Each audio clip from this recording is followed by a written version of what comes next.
मैं करण सिंह रानौलिया, पूर्व चेयरमैन, हरियाणा मिट्टी कला बोर्ड। आज का जो विषय है, एक प्रदेश भर में बड़ा चर्चा का विषय बना हुआ है। जो भारतीय जनता पार्टी की सरकार इस वक्त प्रदेश में है और प्रदेश के मुख्यमंत्री भी हमारे ओबीसी समाज से हैं और एक कैबिनेट मंत्री भी जो हमारे समाज से हैं। और ख़ास करके मैं चर्चा करना चाहूँगा कि कुम्हार बिरादरी, जिनकी एक सदियों से मांग थी, जो लोग बर्तन बनाने का काम करते हैं और जो पहले गांव के अंदर ईंट पाते थे और पजावे लगाते थे, उनकी एक बहुत पुराने समय से मांग चली आ रही थी कि हमें गांव के अंदर जो ज़मीन है उसका मालिकाना हक दिया जाए।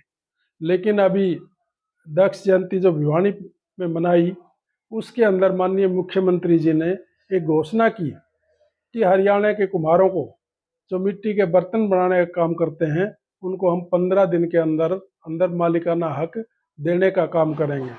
परंतु मुझे बड़े अफसोस के साथ कहना पड़ रहा है कि जिस प्रकार से इन्होंने पात्रता प्रमाण पत्र दिए हैं और पूरे प्रदेश में एक वाई लूटने का काम करने की कोशिश की है, लेकिन उसमें सरकार की बड़ी बदनामी हो रही है और लोग उसको एक हंसी का पात्र मान रहे हैं। जो लोग गजटेड अफसर लगे हुए हैं, जो लोग अच्छे जमींदार हैं, जिनका कभी बर्तन बनाने से कोई वास्ता नहीं रहा, इस भारतीय जनता पार्टी की नालायक सरकार ने उन लोगों को पात्रता प्रमाण पत्र देने का काम किया है। ये कुम्हार समाज के साथ एक इतना भद्दा मजाक इस सरकार ने किया है, जो आने वाले समय में सरकार को इसका खामियाजा भुगतना पड़ेगा। और जो इसके पात्र लोग थे, जिनको ये हक मिलना चाहिए था, उनको उससे दरकिनार किया गया। एक थोड़ा सा उदाहरण अगर मैं चाहूँ तो आपको देने की कोशिश करता हूँ। यहाँ हिसार जिले के अंदर लाडवी एक गांव है। उस गांव में 1 एकड़ जमीन का कुम्हारों के नाम सन 2019 में जब मैं हरियाणा मिट्टी कला बोर्ड का चेयरमैन था, तो पूरे प्रदेश के अंदर मैंने पंचायती राज डिपार्टमेंट के माध्यम से गाँव में खसरा नंबर और किला नंबर चढ़वा दिया था।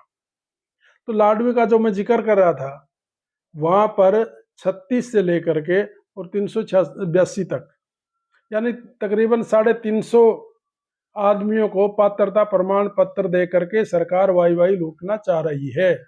लेकिन उन लोगों में बहुत भारी नाराजगी है, क्योंकि वहाँ मिट्टी के बर्तन बनाने का तो एक भी व्यक्ति काम नहीं करता। और जो एक एकड़ जमीन जिसका खसरा नंबर और किला नंबर दिया है, उस पर लोग अवैध कब्जा किए हुए हैं।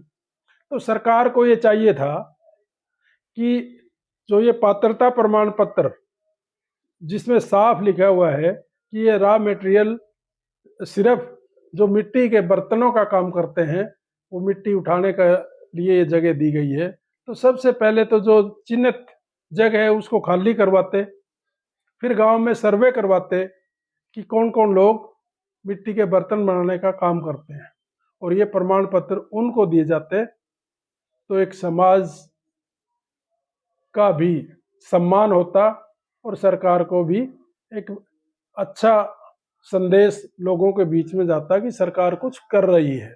लेकिन जिस प्रकार का ये घिनौना कार्य किया है, उसमें सरकार ने समाज को कलंकित करने का और बांटने का काम किया है। अगर मैं थोड़ी बढ़ करके बात करूं, देखिए, आज मैंने कहा कि इस प्रदेश का मुख्यमंत्री ओबीसी समाज से है, लेकिन समाज का नहीं है। ये बात मैं इसलिए दावे के साथ कह रहा हूं कि 2024 के चुनाव से पहले ओबीसी मोर्चा की प्रदेश कार्यकारिणी की बैठक गुड़गांव में, और जिसमें हमारे देश के गृह मंत्री आदरणीय अमित शाह जी थे, वहां पर माननीय मुख्यमंत्री नायब सैनी ने सब लोगों से एक अपील की थी कि 24 के चुनाव में आप भारतीय जनता पार्टी की सरकार इस प्रदेश में बना दो। मैं आते ही सबसे पहले क्लास 1 और क्लास 2 में 16 और 11 27% रिजर्वेशन देने का काम करूँगा। लेकिन आने के बाद नहीं, उसके बाद 20 जुलाई को एक और उदाहरण मैं आपको देना चाहता हूँ।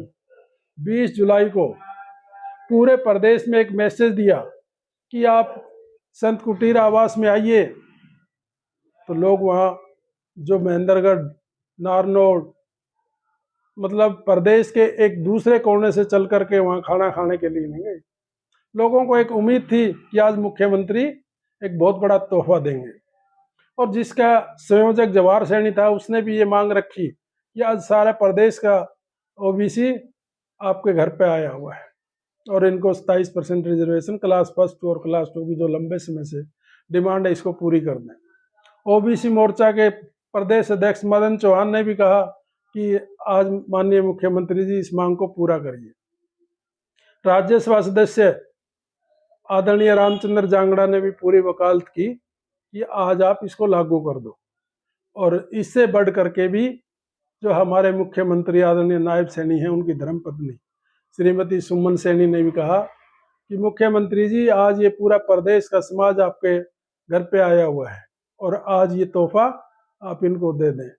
परंतु बड़ा दुर्भाग्य के साथ कहना पड़ता है कि हमारे बैकवर्ड समाज से ही एक मंत्री जो ये नहीं चाहता कि इस समाज को कुछ मिले, इस समाज का भला हो, उसने सारी बात को घुमाते हुए कि हमने पहले भी कई बैठकें इसके विषय पे की है और अभी भी हमें विचार करना चाहिए।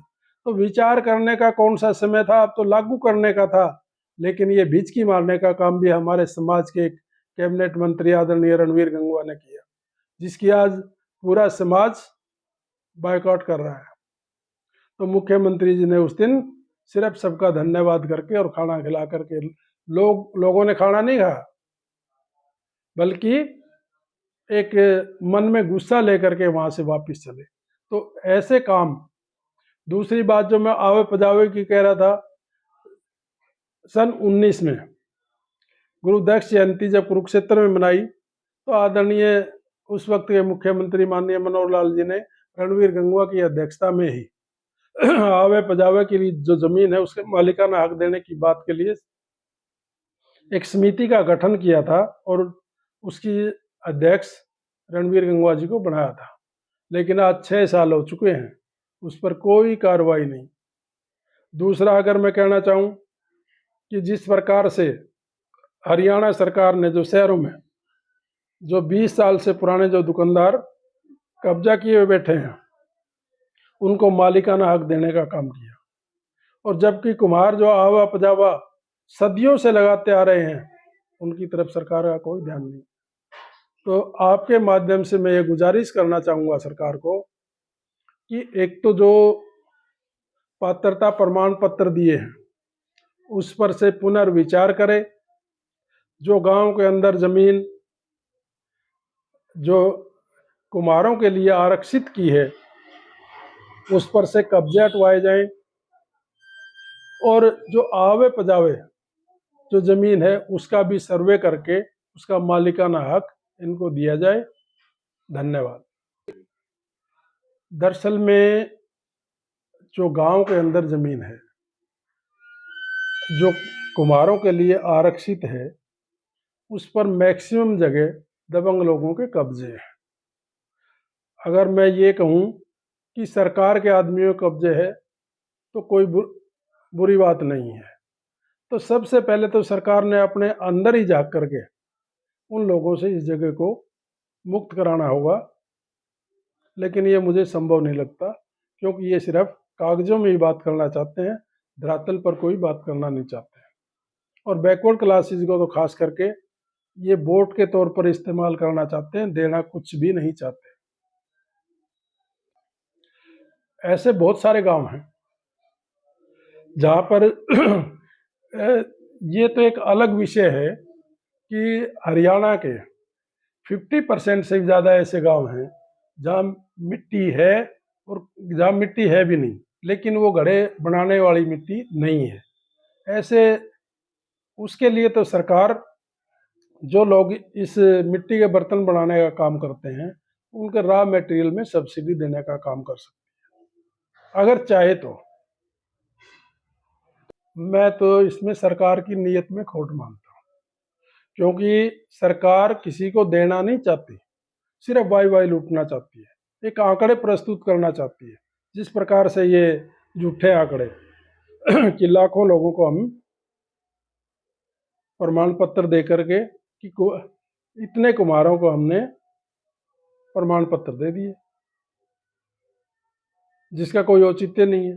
तो सिर्फ वाई वाई लूटना चाहती है, काम कुछ करना नहीं चाहती, धरातल पर काम नहीं करना चाहती ना। ऐसी नहीं, मैंने कहा कि सर्वे करवाएं, सबसे पहले उस जमीन को खाली करवाएं, उसी के बाद जो पात्र लोग हैं, हर गांव में सर्वे हो, जो गांव में बर्तन बनाने का काम करते हैं उन्हीं को ये प्रमाण पत्र देने चाहिए। जो तक कहता हूँ कि जिस मैंने अभी आपको कहा, जब सरकार शहरों में 20 साल से पुराने लोग जो नगर पालिका, नगर निगम, नगर परिषद की जगह पर कब्जा किए बैठे हुए हैं, उनको मालिकाना हक दे दिया, तो इसी प्रकार से कुम्हारों को भी मालिकाना हक दे। करण सिंह रानौलिया, पूर्व चेयरमैन, हरियाणा मिट्टी कला बोर्ड।